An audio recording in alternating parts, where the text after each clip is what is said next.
Hello dear students, welcome back to your YouTube channel The Learning Adda। तो thumbnail देखकर आप समझ गए होंगे कि आज हम कौन से टॉपिक को डिस्कस करने वाले हैं।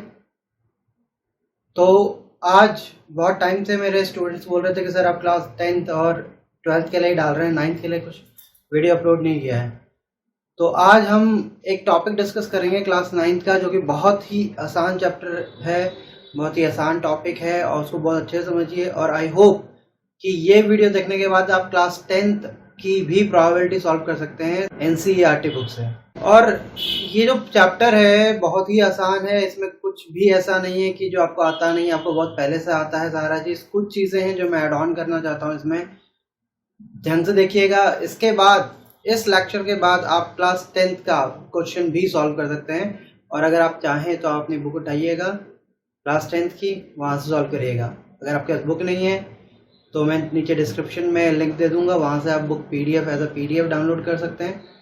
ठीक है, तो चलिए आज की वीडियो स्टार्ट करते हैं। So our today's topic is probability.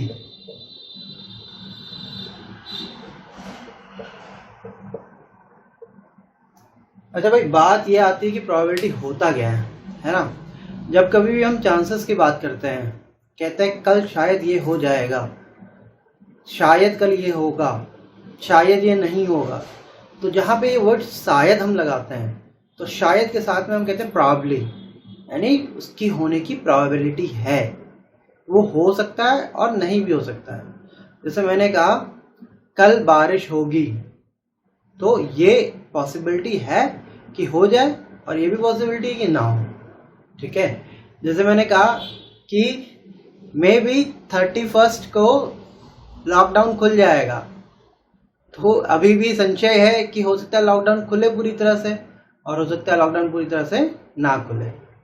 तो इसी तरह से जब भी हम बातें करते हैं तो उसे हम कहते हैं प्रोबेबिलिटी। ठीक है, अब प्रोबेबिलिटी के अंदर में हमको पढ़ना क्या है? सबसे पहले हम पढ़ेंगे इसमें सैंपल स्पेस। ठीक है, या हम कह सकते हैं सबसे पहले हम पढ़ेंगे इवेंट। इवेंट्स होता क्या इवेंट। फिर इसके बाद पढ़ेंगे सैंपल स्पेस।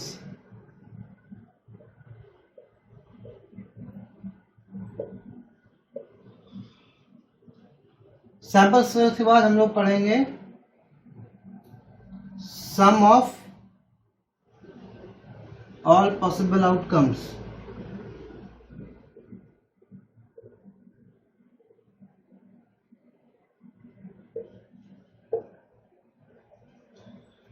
फिर हम इससे रिलेटेड कुछ फॉर्मूला पढ़ेंगे। किससे रिलेटेड? प्रोबेबिलिटी से। ठीक है, इसके बाद उन फॉर्मूला का एप्लीकेशन देखेंगे।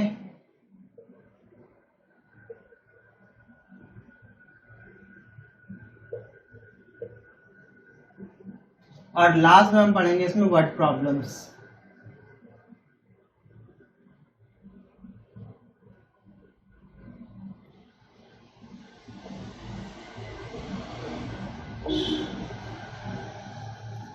ठीक है, अच्छा वर्ड प्रॉब्लम्स में मेनली हम जो दो चीजें फोकस करेंगे। दो ऑब्जेक्ट हम यहाँ पढ़ेंगे, that is dice and cards. Dice and card दोनों चीजें हम देखेंगे यहाँ पे। ठीक है, तो ये अपना भाई माइंड मैप है। सबसे पहले हमने प्रोबेबिलिटी की डेफिनेशन पढ़नी है, फिर इस इवेंट क्या होता है वो पढ़ना है, सैंपल स्पेस क्या होता है, then sum of all possible outcome of probability कितना होता है, फिर इससे रिलेटेड बेसिक फॉर्मूले पढ़ेंगे, फिर एप्लीकेशन पढ़ेंगे उन फॉर्मूलोज का, फिर उसके बाद वर्ड प्रॉब्लम। वर्ड प्रॉब्लम के अंदर में मेनली हमने दो चीजें कवर करनी है, that is dice and cards. दो नई चीजें, बाकी चीजें बॉल्स और वो सब तो बॉल्स कॉइन्स ये सब आप पहले बचपन से करते हुए आ रहे हैं। तो चलिए आज की वीडियो शुरू करते हैं। और वीडियो शुरू करने से पहले अगर आप नए हैं तो चैनल को सब्सक्राइब करना मत भूलिएगा और बेल आइकन को टैप करना मत भूलिएगा, ताकि जैसे ही वीडियो चैनल पे अपलोड हो तो आपको उसका नोटिफिकेशन मिले और आप स्टडी अपनी कंटिन्यू कर सकें। ठीक है, और इस वीडियो को शेयर करना बिल्कुल मत भूलिएगा। चलिए शुरू करते हैं आज की वीडियो। तो भाई सबसे पहला टॉपिक जो हमारे पास है प्रोबेबिलिटी के अंदर में, दैट इज इवेंट। इवेंट होता क्या है? जैसे मैंने कहा कि कल बारिश होगी, तो बारिश का होना इज एन इवेंट। मैं ये मार्कर ऊपर फेंकूंगा, तो मार्कर का फेंकना इज एन इवेंट। ठीक है, मैंने एक कॉइन टॉस किया तो कॉइन का टॉस करना इज एन इवेंट। तो ये सब चीज़ें जिन भी कंडीशंस के बारे में हम बात करते हैं वो सारे कंडीशन हमारे इवेंट्स होते हैं। ठीक है, अब इवेंट्स में दो तरह के हम कह सकते हैं। ठीक है, इवेंट्स मेनली दो तरह के होते हैं। चलिए देखते हैं। सपोज करिए ये मार्कर है। ठीक है, अगर मैं इस मार्कर को यहाँ से ड्रॉप कर दूं तो ये नीचे आएगा। इसके कितने % चांसेस हैं? ये देखिए नीचे आ गया। अब मैं इसको कितनी बार भी ड्रॉप करूँ ये नीचे ही आएगा। क्यों? क्योंकि न्यूटन बाबा ने बताया था कि भैया ग्रेविटी होती है जो हर चीज़ को अपनी तरफ अट्रैक्ट करती है। इसका मतलब अगर आप यहाँ से इसको छोड़ेंगे या ड्रॉप करते हैं तो ये नीचे ही आएगा। इसके 100% चांसेस हैं। तो ऐसे इवेंट जिनके होने के 100% चांसेस होते हैं उन्हें कहते हैं श्योर इवेंट या फिर सर्टेन इवेंट। क्या कहते हैं? Certain events. सर्टेन इवेंट्स क्या होते हैं? इवेंट्स with 100% possibility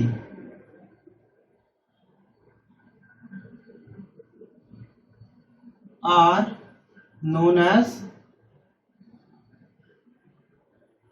क्या? Certain event. ठीक है भाई, ठीक है। यानी कि हमने कहा कि ऐसे इवेंट जिनके होने की प्रोबेबिलिटी 100% है उन्हें हम कहेंगे सर्टेन इवेंट। अच्छा, फिर से अगर मैं ये मार्कर यहाँ से लेता हूँ, ड्रॉप करता हूँ और मैंने कहा कि ये मार्कर ऊपर जाएगा। अरे नहीं गया, फिर से नहीं गया, फिर से नहीं गया, यार जा ही नहीं रहा, फिर नहीं गया। तो कोई बताएगा मुझे कि ये अगर मैं ऊपर से फेंकूंगा तो ये कब ऊपर कब जाएगा? मतलब मैं यहाँ से ड्रॉप करूंगा, ऐसे ऊपर नहीं फेंकना है। कुछ बुद्धिमान मेरे स्टूडेंट होते कहते हैं सर ऐसे ऊपर फेंक दीजिए चला जाएगा ऊपर, है ना। तो मेरे को यहाँ से ड्रॉप करना है। पॉसिबिलिटी क्या है? यहाँ से ड्रॉप कर रहा हूँ तो ये ऊपर जाएगा। तो क्या ऐसा पॉसिबल है? कभी नहीं पॉसिबल है, क्योंकि हम लोग अर्थ में रहते हैं, यहाँ पे ग्रेविटी है। तो यहाँ पे तो पॉसिबल ये नहीं हो सकता। इसलिए ऐसे इवेंट जो पॉसिबल नहीं है उन्हें हम कहते हैं इम्पॉसिबल इवेंट। ठीक है, तो सर्टेन इवेंट को हम श्योर इवेंट भी कहते हैं। ठीक है, श्योर मतलब जिनका होना श्योर है कि होंगे होंगे, और ये है impossible event. Impossible events.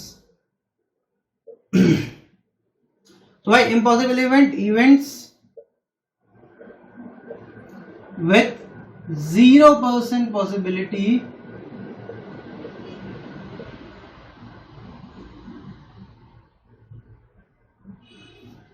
are known as impossible event।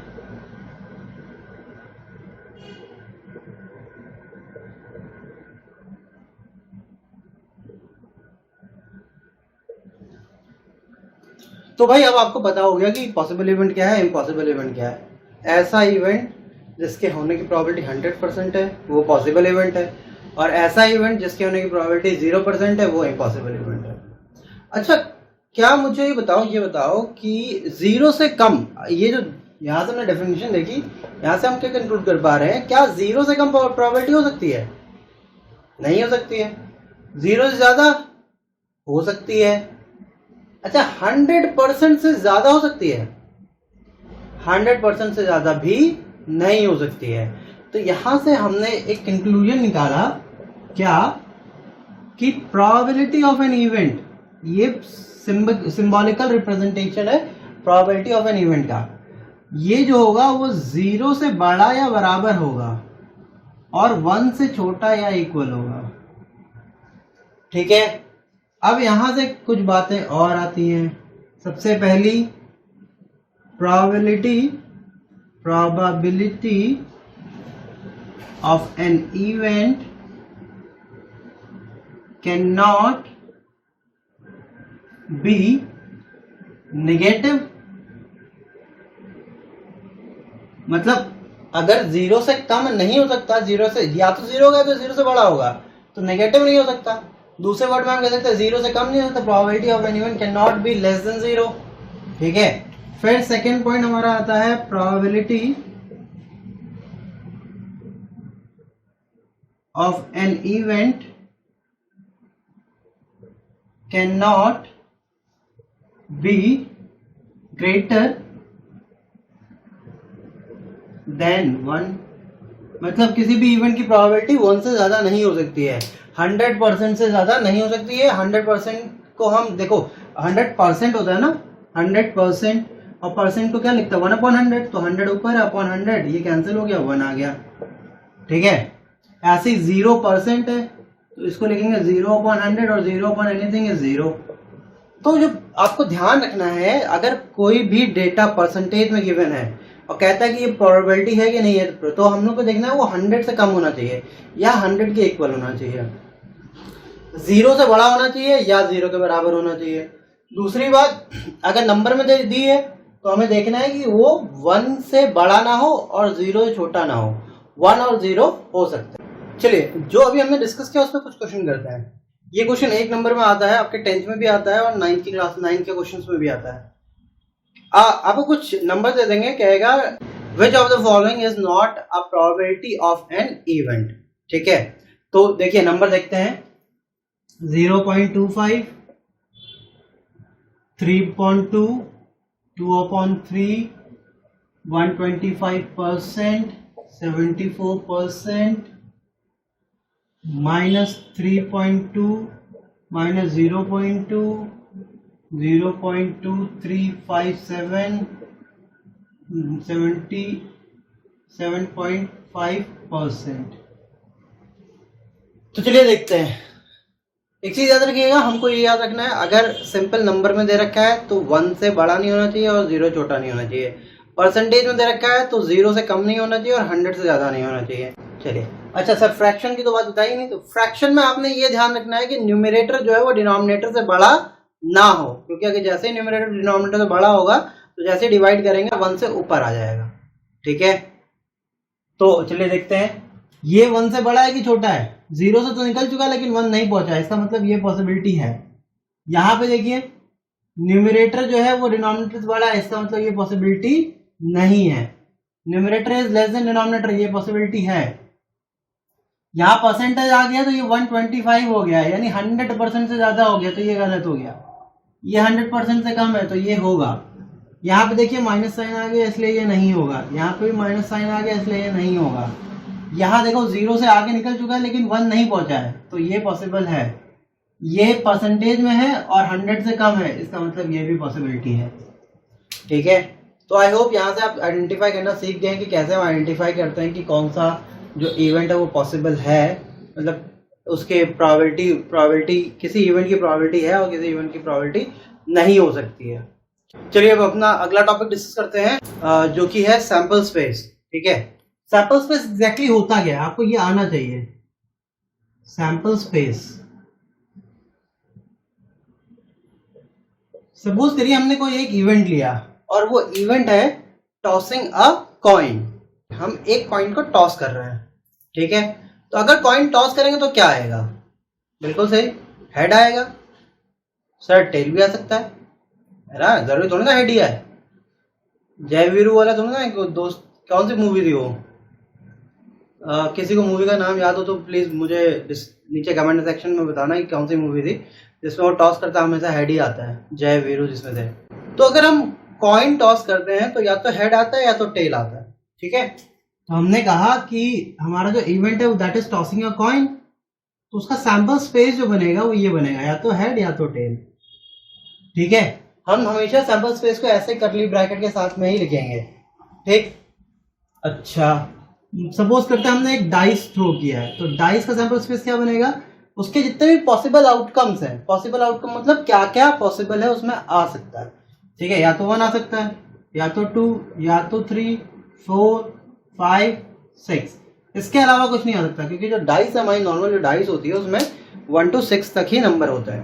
ठीक है, चलिए तो भाई यहां से सैंपल स्पेस की डेफिनेशन क्या निकल के आती है कि sample space is the set of all possible outcomes of an event. किसी इवेंट के ऑल पॉसिबल आउटकम जो होते हैं उनका जो सेट होता है उसे हम सैंपल स्पेस कहते हैं। सो we can say the set of all possible outcomes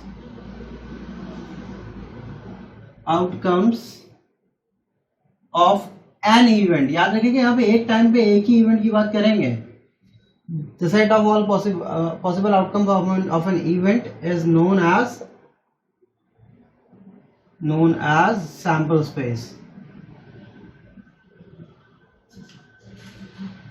और यहाँ पॉसिबल आउटकम्स है ये.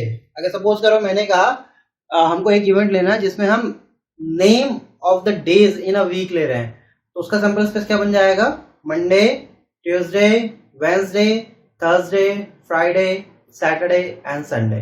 ठीक है, तो उसमें 7 एलिमेंट्स आ जाएंगे. ठीक है, चलो आगे देखते हैं. Number of elements in a sample space.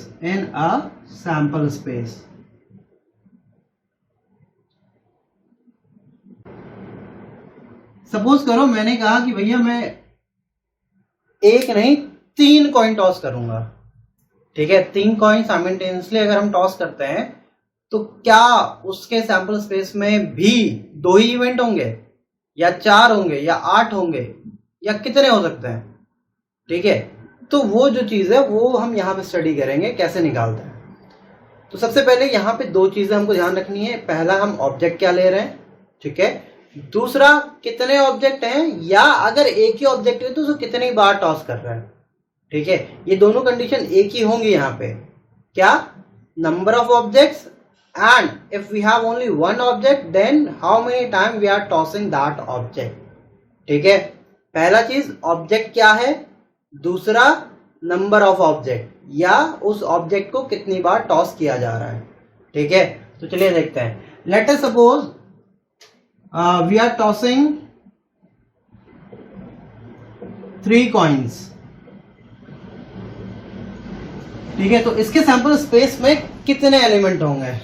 तो हम कह सकते हैं एक या तो हेड आएगा या तो टेल आएगा, दूसरे वाले में या तो हेड आएगा तो टेल आएगा, तीसरे वाले में या तो हेड आएगा तो टेल आएगा. ठीक है, अब क्या क्या पॉसिबिलिटी है वो देखते हैं. तो मैंने कहा या तो हेड और हेड आएगा तीनों में. ठीक है, तीनों में तो हेड आएगा, फिर तीनों में तो टेल आएगा, टेल टेल टेल. फिर मैंने कहा हो सकता है पहले में हेड आ जाए बाकी 2 में टेल आ जाए. फिर मैंने कहा हो सकता है दूसरे में हेड आ जाए बाकी 2 में टेल आ जाए. फिर मैंने कहा हो सकता है तीसरे में हेड आ जाए बाकी 2 में टेल आ जाए.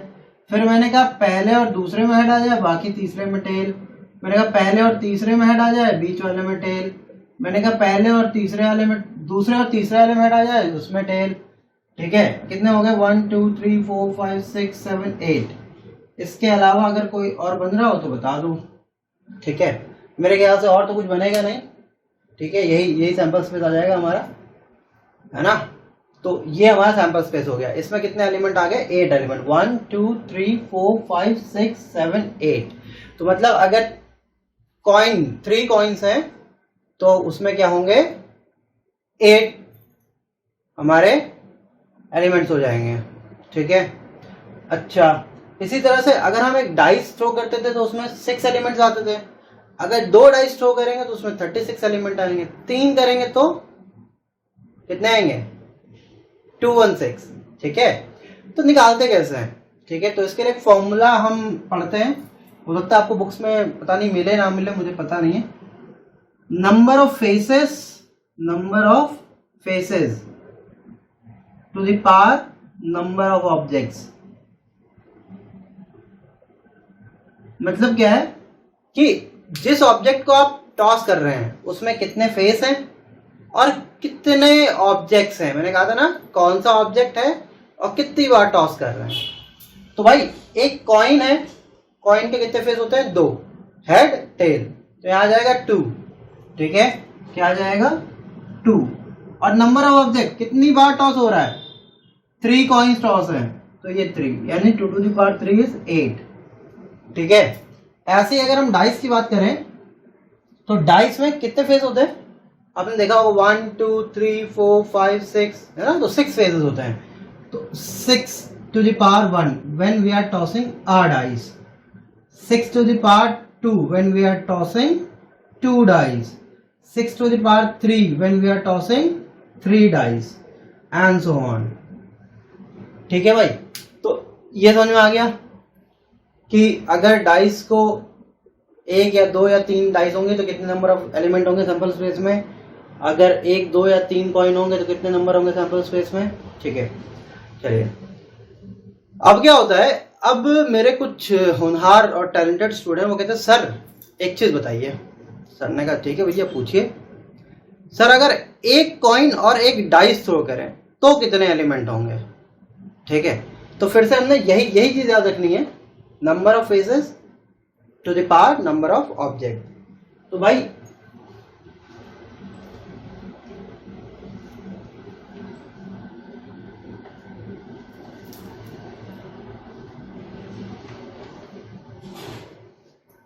हाँ भाई, अपने पास प्रॉब्लम क्या है, एक कॉइन है और एक डाइस है, तो कॉइन में कितने फेस 2 है, कितनी 1, डाइस में कितने फेस 6 है, कितने 1, दोनों का मल्टीप्लाई, यानी कि इनके सैंपल स्पेस में 12 एलिमेंट होंगे.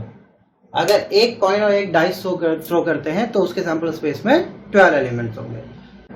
चलिए आगे डिस्कस करते हैं. जो फॉर्मूला है, फॉर्मूला क्या होता है वो देखते हैं. फॉर्मूला है प्रोबेबिलिटी का, probability of an event is equals to favourable outcome upon total number of outcome. मतलब क्या है, अगर हम किसी भी इवेंट की पॉसिबल प्रोबेबिलिटी निकालना चाहते हैं तो हमको पहले तो फेवरेबल आउटकम पता होने चाहिए और टोटल आउटकम पता होना चाहिए. दोनों का जो रेशियो होगा वही हमारा प्रोबेबिलिटी ऑफ एन इवेंट होगा. प्रोबेबिलिटी ऑफ एन इवेंट को हम पी से डिनोट कराते हैं, किससे, पीई. अब इसको देखते हैं कि ये होता क्या है. सपोज करते हैं वी हैव कॉइन ले लेते हैं, सबसे इजी कॉइन है, कॉइन से स्टार्ट करते हैं. तो let us suppose we have tossed a coin, so in sample space we will get head और टेल. या तो हेड आएगा या तो फिर टेल आएगा. ठीक है, हमने कहा what will be the probability of getting a head while tossing a coin once. ठीक है, एक कॉइन को हम एक बार टॉस कर रहे हैं तो हेड आने की प्रोबेबिलिटी क्या होगी. तो यहाँ पे जो फेवरेबल आउटकम हो जाएगा हमारा, ठीक है,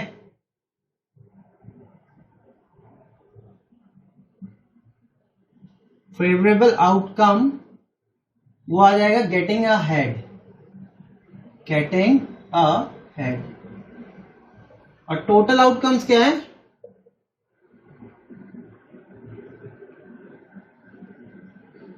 टोटल आउटकम्स हमारे पास हो जाएगा number of element in sample space, number of elements in sample space.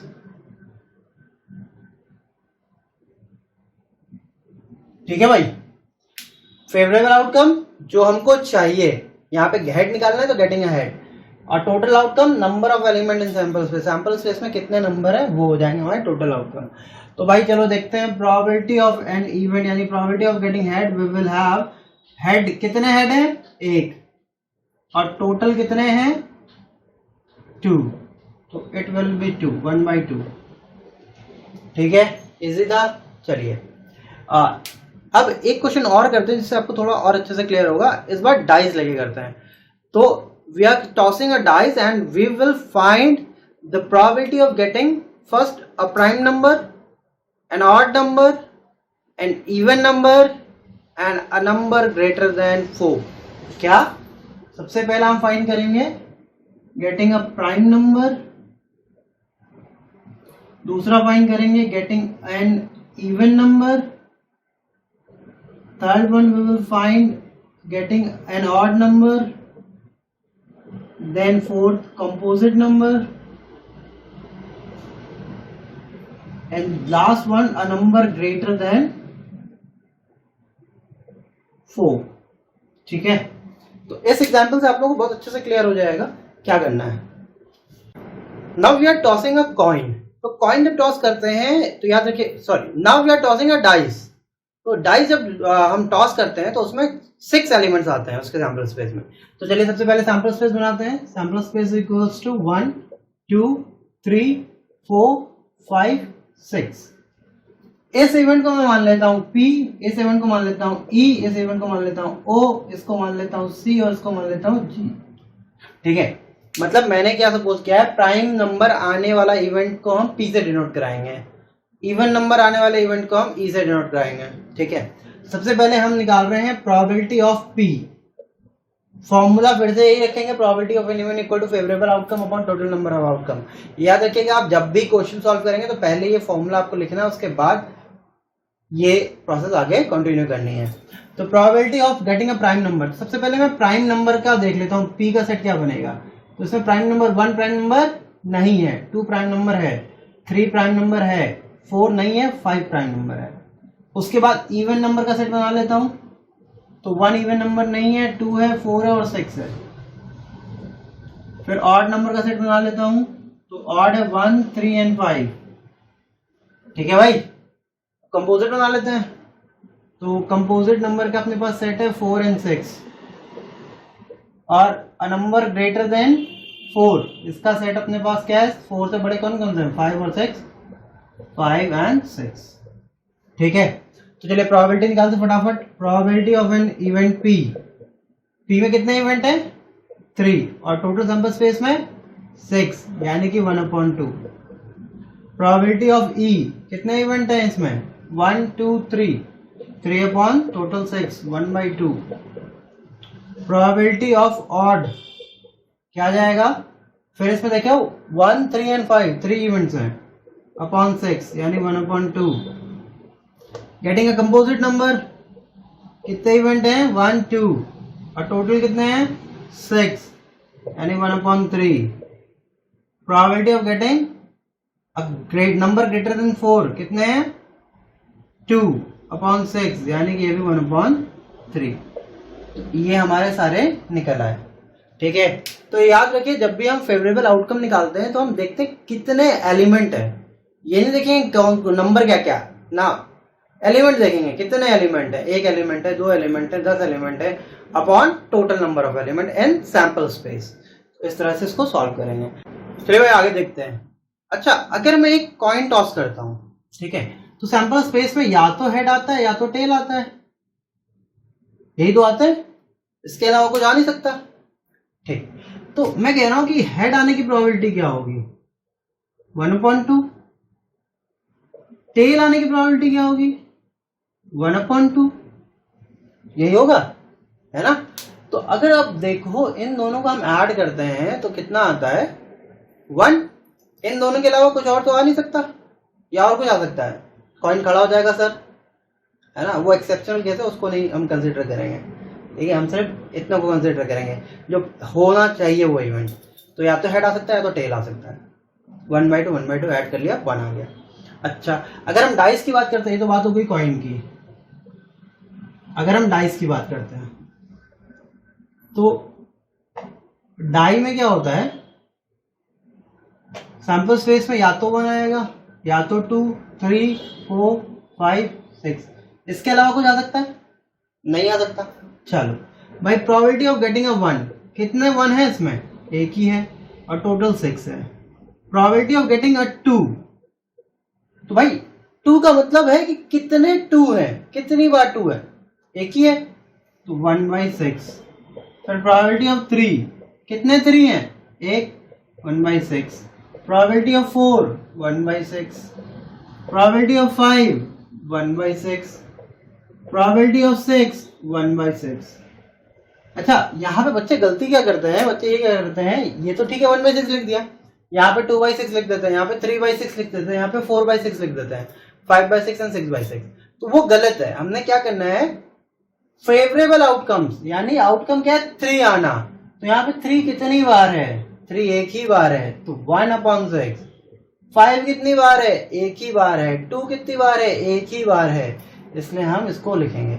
अब इनके अलावा और कुछ तो आ नहीं सकता, तो चलो देखते हैं जरा कितने पॉसिबल आउटकम आए। पहला 1/6, दूसरा भी 1/6, तीसरा 1/6, चौथा भी 1/6, पांचवा भी 1/6, छठा भी 1/6, तो 6 1/6 आ गए। इनको ऐड करके देखो क्या आ रहा है, 6/6 दैट इज इक्वल टू 1। यहाँ पे भी देखो 1/2 प्लस 1/2 कितना आ रहा था, 1/2 प्लस 1/2 इक्वल्स टू 1। तो यहां से मतलब हमको एक ही समझ में आई कि the sum of all possible outcomes of an event is always equals to 1। किसी भी एक इवेंट के अगर सारे पॉसिबल आउटकम्स को हम ऐड करते हैं तो वो हमेशा 1 आता है।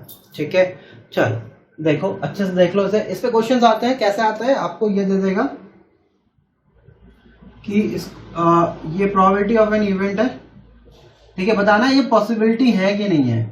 1/2 दे दिया, 2/3 दे दिया, 1/4 दे दिया और फिर 1/2 दे दिया। अब ये कहेगा कि ये सारे पॉसिबल आउटकम्स हैं, ये पॉसिबल है या नहीं है, तब आपको ये बताना है ये इवेंट पॉसिबल है या नहीं है।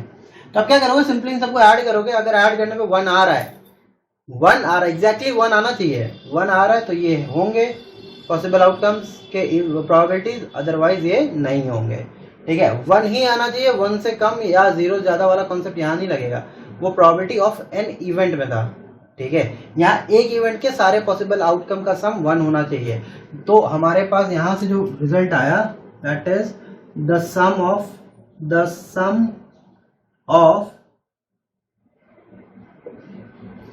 ऑल पॉसिबल आउटकम्स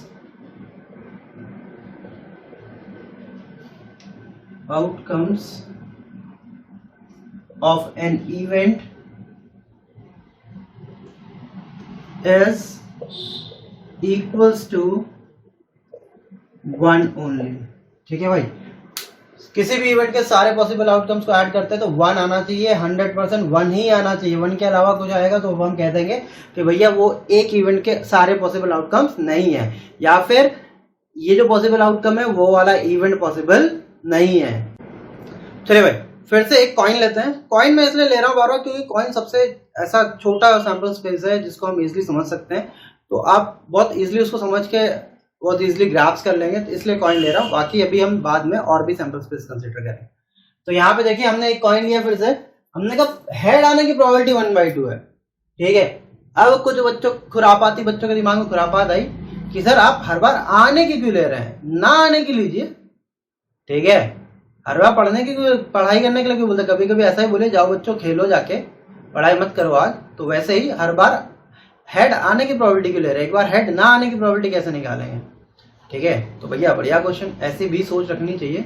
सब लोग अगर हाँ करते रहेंगे तो फिर मजा नहीं आएगा। कोई तो क्रिटिसाइज करने वाला होना चाहिए, तभी तो कुछ नया निकल के आएगा, कुछ डेवलप होगा, कुछ इन्वेंट होगा, कुछ डिस्कवर होगा। जब तक आप कुछ नया ट्राई नहीं करेंगे तो नया ट्राई करते रहिए, गलत होने से मत डरिए, नया ट्राई करना बहुत जरूरी है। तो चलिए ट्राई करते हैं। तो हमने कहा कि ठीक है भाई, तुमने कहा कि सर हेड ना आने की प्रोबेबिलिटी बताइए, तो हेड आने की प्रोबेबिलिटी 1/2। अब दूसरा क्या होता है इसमें, प्रोबेबिलिटी ऑफ टेल, ये भी 1/2 होता है। अच्छा, मैं इसको ये भी तो कह सकता हूँ कि probability of not getting an head, इस वाले को ये भी तो कह सकता हूँ probability of not getting a head, मतलब हेड ना आने की प्रोबेबिलिटी। या तो हेड आएगा तो टेल ही आएगा, और टेल आएगा मतलब पहले कान इधर से पकड़ा, फिर इधर से उठा के पकड़ लिया, कान तो यही वाला पकड़ रहा हूँ बार बार। ठीक है, तो हमने कहा कि probability of occurrence of an event plus probability that the event does not occur will always equals to 1। मतलब किसी भी इवेंट के होने की प्रोबेबिलिटी और ना होने की प्रोबेबिलिटी का सम हमेशा 1 होगा। क्योंकि अभी देखिए हमने ऐड किया था इन दोनों को तो 1 आया था ना। और इसको हम दूसरे वर्ड्स में क्या कह सकते हैं कि ये हेड ना आने की प्रोबेबिलिटी है। तो हेड आने की प्रोबेबिलिटी प्लस हेड ना आने की प्रोबेबिलिटी इक्वल्स टू 1। समझ में आया? चलिए इसको एग्जाम्पल समझते हैं। एग्जाम्पल ये है हमारे पास कि किसी इवेंट के होने की प्रोबेबिलिटी जो है वो 0.95 है। किसी इवेंट के होने की प्रोबेबिलिटी क्या है? 0.95 है। The probability of occurrence of an event is 0.95. What will the probability that the event does not occur? क्या प्रोबेबिलिटी होगी कि वो इवेंट अकर नहीं करेगा? तो हमने कहा कि सर अभी आपने बताया कि अकर करने की प्रोबेबिलिटी प्लस अकर ना करने की प्रोबेबिलिटी का सम 1 होता है। तो आपने मुझे ये वैल्यू दे रखी है, मैं यहाँ पुट कर दे रहा हूँ, प्लस इसकी वैल्यू मुझे पता ही नहीं है तो मैं इसको ऐसे ही छोड़ दे रहा हूँ। अब सर मुझे ये भी पता है कि मैं इसको इधर ले जा सकता हूँ, तो मैंने कहा ठीक है ले जाओ भाई, तुम्हारी सरकार चल रही है। ये आ गया। अब सर बड़ी समस्या आ गई, मुझे तो इसको सब्ट्रैक्ट करना आता ही नहीं है। तो भाई हमें क्या दिक्कत है, हम क्या करेंगे, 1 लिखेंगे, पॉइंट उसके पीछे 00, क्योंकि यहाँ पॉइंट के बाद 2 नंबर है तो 0.95। याद रखिएगा हमेशा पॉइंट के नीचे पॉइंट लगाते हैं। यहाँ से 1 कैरी लीजिए, यहाँ 10, यहाँ 10, यहाँ 9 बच गया, तो 10 माइनस 5 5, 9 माइनस 9 0.0, ये आ गया 0.05। ठीक है, तो ये आ गया कि अगर आपको कोई इवेंट दिया हो उसके ना होने की प्रोबेबिलिटी निकालनी तो ऐसे निकाल लेंगे। ठीक है, चलिए एक और क्वेश्चन देखते हैं। हमने कहा in a class of 40 students, in a class of 40 students there are 25 boys and 15 girls. ठीक है, in a class of 40 students we have 25 boys and 15 girls. ठीक, तो what will be the probability that a student is chosen at random and that student will not be a boy? वो student क्या होना चाहिए? Boy नहीं होना चाहिए। ठीक है, तो या तो हम इसको समझ लें कि अगर वो स्टूडेंट बॉय नहीं होगा तो गर्ल होगी। ठीक है, तो प्रोबेबिलिटी कैसे आ जाएगी? Probability of getting a student that is girl 15 है, टोटल 40 है, तो 5 3 जा 5 8 जा 3/8 आ गया। या फिर उसने कहा कि that student it should not be a boy, तो हम बॉय आने की प्रोबेबिलिटी निकालते हैं। तो probability of getting a boy is equal to 25/40, that is equal to 5/8। ठीक है, now we know that probability of getting a boy plus probability of not getting a boy must be equals to 1। क्यों भाई? क्योंकि class में या तो boy या तो गर्ल। अच्छा, नहीं नहीं, ज्यादा दिमाग मत पचाओ, थोड़ा सा दिमाग रखो, या तो बॉय होगा या तो गर्ल होगा, इसके अलावा कुछ नहीं। ठीक है, तो हमने कहा कि बॉय आने की प्रोबेबिलिटी 5/8 है, हमने पुट कर दिया भाई। ठीक है, 5/8 प्लस ये बॉय ना सिलेक्ट करने की प्रोबेबिलिटी है इक्वल्स टू 1, तो प्रोबेबिलिटी ऑफ बॉय ना सिलेक्ट करने की प्रोबेबिलिटी माइनस 5/8, माइनस 5/8, एलसीएम लेके सॉल्व करोगे 3/8 आ जाएगा। तो या तो आप इसको इस तरीके से कर सकते हैं, ये जो तरीका बताया है, और या फिर इस तरीके से कर सकते हैं। ठीक है, दोनों कॉन्सेप्ट आपको पता होने चाहिए कि अगर एक दे रखा हो, जैसे मान लो अगर आपको टोटल स्टूडेंट ना दे रखे हो, ठीक है, सपोज करते हैं दूसरा question. In a class, the probability of choosing a boy for a monitor post is 2/5. What will be the probability of choosing a girl for the same post? ठीक है, तो मतलब बॉय को सिलेक्ट करने की प्रोबेबिलिटी 2/5 है, तो boy को सिलेक्ट ना करने की प्रोबेबिलिटी क्या हो जाएगी? 1 minus 2/5, that is equal to 3/5, और यही आ जाएगी गर्ल को सिलेक्ट करने की प्रोबेबिलिटी। ठीक है, बॉय को सिलेक्ट करने की 2/5, तो बॉय को ना सिलेक्ट करने की 1 माइनस 2/5। अब बॉय नहीं होगा तो गर्ल होगी, तो गर्ल को सिलेक्ट करने की 3/5 आ गया। यहाँ याद देखिए, आपको नंबर ऑफ टोटल स्टूडेंट नहीं दिए हुए थे। ठीक है, ऐसे ही क्लास 10th में आपके पास एक्स में आता है, तो उसको भी ऐसे ही करते हैं, वेरिएबल से कोई लेना देना नहीं है, हमको अपने कॉन्सेप्ट पे याद काम करना हमेशा। ये चीज याद रखिएगा, हमेशा अपने कॉन्सेप्ट पे काम करिए। क्वेश्चन या प्रॉब्लम कुछ भी हो, उससे कोई लेना देना नहीं है। अगर आपके कॉन्सेप्ट सही है, आपका बेसिक सही है, तो सोल्यूशन पक्का निकलेगा, वो भी करेक्ट सोल्यूशन निकलेगा।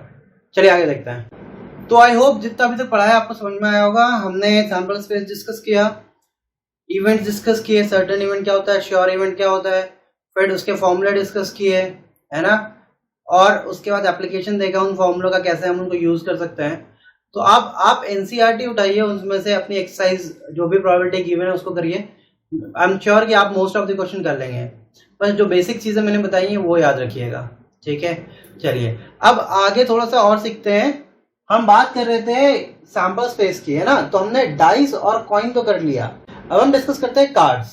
ठीक है, तो कार्ड्स के लिए क्या है,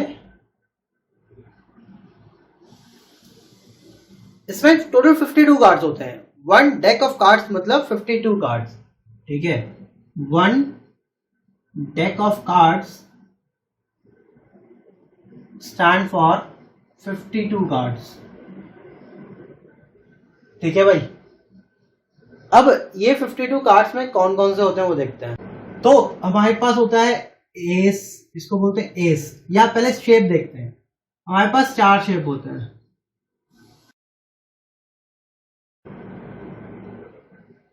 हार्ट,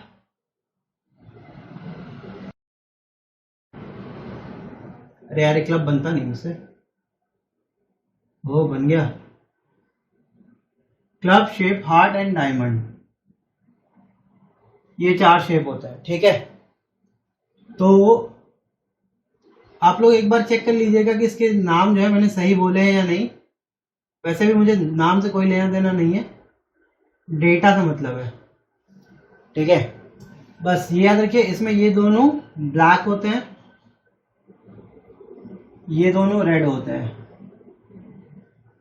अब हमारे पास कार्ड क्या क्या आता है, एस आता है, देन 2 3 4 5 6 7 8 9 10, जैक, किंग, या पहले क्वीन लिख लेते हैं, फिर किंग। तो ये लाइन से हमारे पास कार्ड्स होते हैं। मतलब एस के 4 कार्ड होंगे, एक इस शेप का, एक इस शेप का, एक इसका और एक इसका। मतलब एक क्लब, दूसरा स्पेड, फिर हार्ट, फिर डायमंड। ऐसे ही 2 के भी 4 कार्ड्स होंगे, 3 के भी 4 कार्ड्स होंगे, 4 के भी 4 कार्ड्स होंगे, 5 के भी। ठीक है, एंड सो ऑन, सबके ऐसे ही 4-4 कार्ड्स होंगे। ठीक है, समझ में आया? ओके, अब क्या करना है हमें एक चीज, हाँ, इन कार्ड्स को हम फेस कार्ड बोलते हैं। क्या बोलते हैं? फेस कार्ड्स, मतलब जिनमें फेस बने होते हैं। तो यहाँ देखो 1 2 3 तरह के फेस कार्ड है और हर फेस कार्ड 4 हैं। तो total number of face card कितने हो गए? 12। अच्छा, total number of red card कितने हो गए? रेड कार्ड कितने हमारे पास टोटल? देखो, एक ये हो जाएंगे 13, है ना, 1 2 3 4 5 6 7 8 9 10 11 12 13 ये 26 red card and 26 black card. ठीक है, अच्छा, क्लब के कितने कार्ड हैं? 13, क्योंकि 13 अलग अलग कार्ड होते हैं। ऐसे स्पेड के भी 13 कार्ड्स होंगे, हार्ट के भी 13 कार्ड्स होंगे और डायमंड के भी 13 कार्ड्स होंगे। ठीक है, तो भाई ये अपने पास डेटा है। अब इसी डेटा के बेस पे हम क्वेश्चंस करते हैं, वो हम देखेंगे कैसे क्वेश्चन किए जाते हैं। फिलहाल डेटा आप समझ लीजिए अच्छे से, नंबर्स को याद कर लीजिए, बहुत ज्यादा वो है नहीं, कंफ्यूजिंग नहीं है, बहुत आसान सा है। 13 कलर के पत्ते होते हैं, 13 तरह के, और हर टाइप का, हर शेप के 13 पत्ते हैं। टोटल 4 तरह के शेप हैं, 2 कलर है। ठीक है, और 3 तरह के फेस कार्ड है, यानी टोटल 12 फेस कार्ड है। तो ये पूरा डेटा अपने पास है। चलिए, आई होप आपको आज का जो माइंड मैप था वो अच्छे से समझ में आ गया होगा। नेक्स्ट वीडियो में जब हम मिलेंगे तब हम जो आज हमने डिस्कस किया टॉपिक, उसके बेस कुछ क्वेश्चंस करेंगे from NCERT class 9 and as well as class 10। कुछ रेफरेंस से भी उठा लेंगे, है ना। कुछ स्टूडेंट का था कि सर रेफरेंस से भी पढ़ा दीजिए, तो कुछ रेफरेंस से भी उठा लेंगे। और स्टार्टिंग में मैं रेफरेंस इसलिए नहीं ले रहा हूँ क्योंकि आप पहले अपना बेस क्लियर कर लीजिए। जिस टाइम आपका बेस क्लियर हो जाएगा उसके बाद रेफरेंस के क्वेश्चंस भी करेंगे।